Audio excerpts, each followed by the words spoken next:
हमने समतल पृष्ठ से होने वाला प्रकाश का परावर्तन और समतल दर्पण से बनने वाले प्रतिबिंब के बारे में जाना।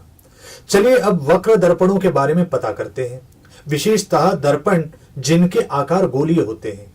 ऐसे दर्पण को गोलीय दर्पण कहा जाता है। गोलीय दर्पण गोले का हिस्सा होते हैं जिनको काटकर उनके ऊपर एक तरफ से चमकीले पदार्थ का लेप किया जाता है। अवतल दर्पण के लिए गोले के अंदर की तरफ लेप दिया जाता है। उत्तल दर्पण के लिए गोले के बाहर की तरफ लेप दिया जाता है। अवतल दर्पण के लिए उपयोग में लाने वाले कुछ पारिभाषिक शब्द जानते हैं।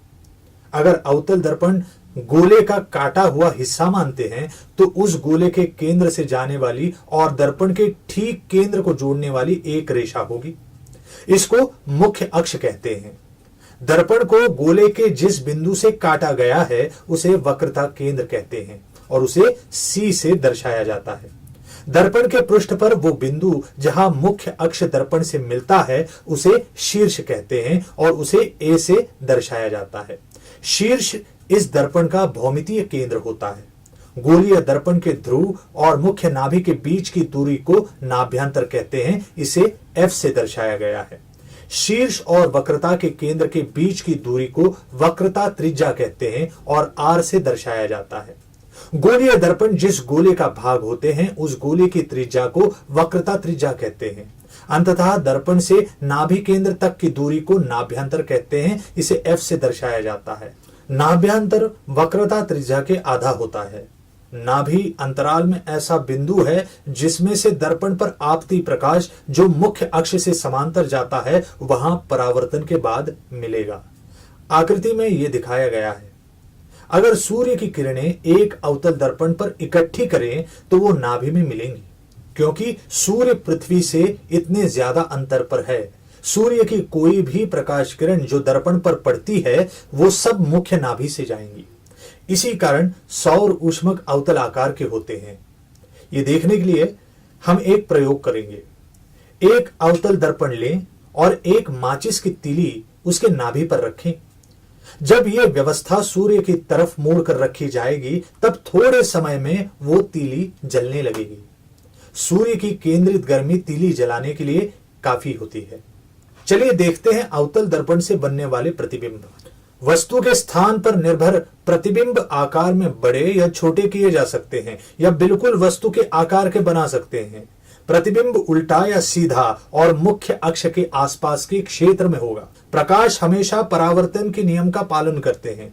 परावर्तन समतल या वक्र पृष्ठ से होने पर भी आपाती प्रकाश किरण परावर्तित होने वाली दिशा आपती बिंदु पर पृष्ठ को खींची लंब रेखा से संबंधित है। अवतल दर्पण के लिए सतह पर आपती बिंदु में लंब रेखा बढ़ाने से वक्रता केंद्र में से जाती है। लंब रेखा खींचने से आपाती कोण नाप सकते हैं और उसी माप का प्रवर्तित कोण बना सकते हैं। अवतल दर्पण से वास्तव और आभासी प्रतिमा मिलना संभव होता है। जब वास्तव प्रतिबिंब बनता है देखने वाले को ऐसा ही अनुभव होता है कि प्रकाश वास्तव प्रतिबिंब के स्थान पर से फैलता हो। सिर्फ वास्तव प्रतिबिंब के मामले में प्रकाश समुच्चय प्रतिबिंब के स्थान से जाता है। गतिविधि 1, अवतल दर्पण से बनने वाले प्रतिबिंब देखते हैं। बिजली का बल्ब अवतल दर्पण के सामने वक्रता केंद्र के पीछे एक जगह पर रखा।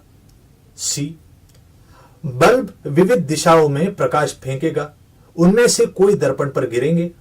हर प्रकाश किरण जो दर्पण पर पड़ता है परावर्तन के नियमानुसार परावर्तित करेंगे। परावर्तन के बाद प्रकाश एक बिंदु में मिलेगा। उस बिंदु में जहां वस्तु से निकला प्रकाश मिलता है एक प्रतिकृति सादृश्य या वस्तु की आकृति तैयार होगी। इस प्रतिकृति को प्रतिबिंब कहते हैं। अगर बिजली का बल्ब किसी और स्थान पर रखा तो भी समान सिद्धांत लागू होते हैं। प्रतिबिंब का स्थान वो बिंदु है जहां से परावर्तित प्रकाश फैलता हुआ नजर आता है। बिजली के बल्ब के प्रकाश का परावर्तन के बाद का पथ जानने के लिए प्रतिबिंब का स्थान निश्चित कर सकते हैं। परावर्तन समतल या वक्र सतह से हो, प्रकाश हमेशा परावर्तन के नियम का पालन करता है। ये दो नियम अवतल दर्पण के सामने रखे वस्तु के प्रतिबिंब का स्थान निश्चित करना आसान करेंगे। 1, पहला नियम है, यदि आपतित किरण मुख्य अक्ष के समांतर है तो परावर्तित किरण मुख्य नाभि से होकर जाती है। दूसरा नियम है, यदि आपतित किरण मुख्य नाभि से जाती है तो परावर्तित किरण मुख्य अक्ष के समांतर जाती है।